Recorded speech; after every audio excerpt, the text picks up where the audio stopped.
Hi there, I'm Jess Rizzo, and today I am here with Amanda, and we are here to show you a quick how-to on strength conditioning for the muscles that lift and support the arches of the feet. So as teachers, we all know our students desire great feet, and as performers, we do as well. So today we really want to create a sensitivity for your dancers to understand how to isolate the different parts of the feet to strengthen those muscles and to avoid injury. Also, if you have dancers who have recurring shin splints, the muscles in the foot and ankle and lower extremities are going to help to strengthen that to work on that injury. So we're going to show you a few exercises today that are simple and easy and you can do at home and talk your dancers through. So we are going to start very basic. Amanda's going to sit on the edge of the chair with her alignment nice and straight, her tailbone facing the floor.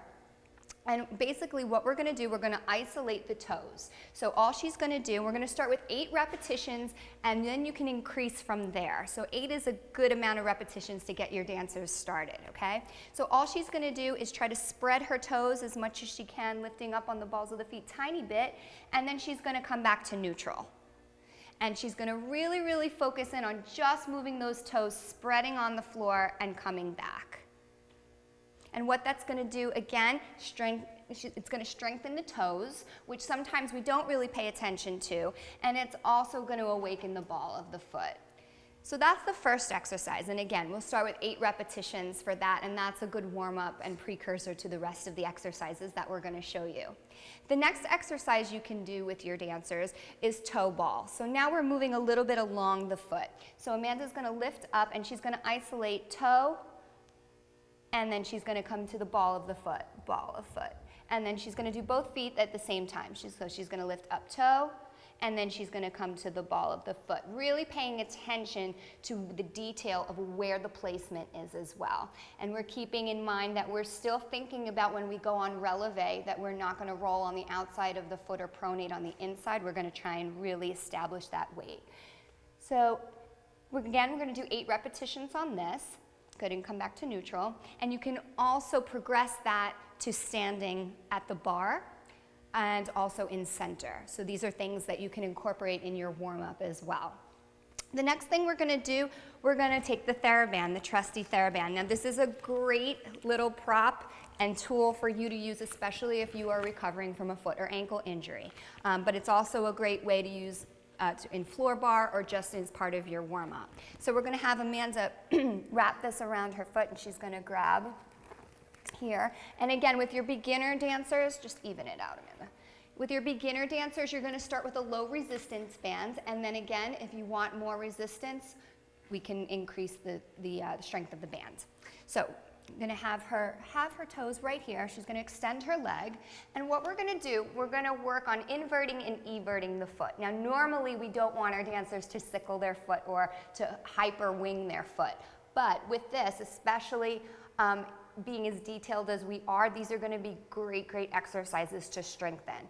So starting with 8, we're going to sickle or invert the foot, and she's going to move her foot in, and then she's going to come back to neutral. And then she's going to do that again, and she's going to come back to neutral. Now we would do that 8 times, going in and coming back, going in and coming back to neutral, and then we would go to everting the foot or winging the foot out. So she's going to point through, and she's going to wing, and she's going to come back to neutral, and she's going to extend out, and she's going to come back to neutral. And again, 8 repetitions. Then you can progress to skipping neutral and going from sickle or inverting all the way through to the wing. And then again, this is also strengthening that ankle muscle as well as the muscles in the foot. Great.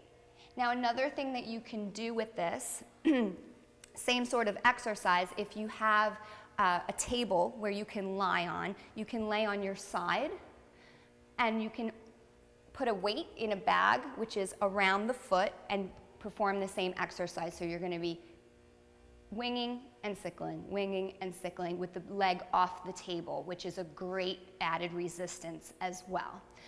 So these are some of our Theraband exercises. Another thing you can do, I'm going to have Amanda sit and face to the side, and she's going to extend her leg in the air, coming up. Yep. Point and flex. Sounds basic, but it is always a classic and fundamental exercise that so many people don't perform correctly. So you want to get your dancers in a really good habit, and the Theraband is a great way to really focus in on that. So she's going to flex back and she's going to stretch through, coming from the calf all the way through, and she's going to point through, the toes being the last to point through, and then she's going to flex back. And again, she's going to resist away. She's going to keep her alignment nice and tall, and she's going to stretch through, and she's going to flex back. And again, you can perform the inverting and everting exercise as well like this for a little more resistance with the leg in the air. Great, let's let go of that and let's stand for a second. And then the last exercise, which sounds again basic but really, really important for your dancers to learn to perform correctly, and will also help with isolating the foot and really strengthening those muscles, because sometimes we get so used to being in class and in warm-up that we forget that the foot and the ankle are really, really, really important, and we want to be sensitive to the correct placement as well to avoid injury. Last exercise that's great, releves and rises. So we're going to have her hang on to the chair in parallel, and she's going to roll through the foot very, very slowly, making sure that she's distributing her weight equally, and she's going to roll down. Now she can come down to here, or she can come back into a demi-plie, and she can come back up. And again, 8 repetitions, nice and easy. Whatever you need that day, if you feel like you need a little stretch in the demi-plie or straight back down. And then she's going to hold up in her releve, and she's going to do just dropping the heels, nice and slow, and lifting. Now, the slower you go, the more resistance you're going to create, so depending on the day, depending on what your dancer needs, you can adjust that as well. And then we would take that exercise and we would do it in turnout. So she's going to rotate from the hips, she's going to come into first position, and she's going to do some basic roll-ups, making sure again that her weight is centered over those first 2 toes, not rolling out or rolling in. And as she comes down into the demi-plie, we want to make sure again that there's no rolling out on the foot or rolling in on the foot. That's how we get those dropped arches. Great. So again, start with 8 repetitions, increase from there, and you will create an awareness for your dancers on strengthening those muscles of the foot. Thank you so much.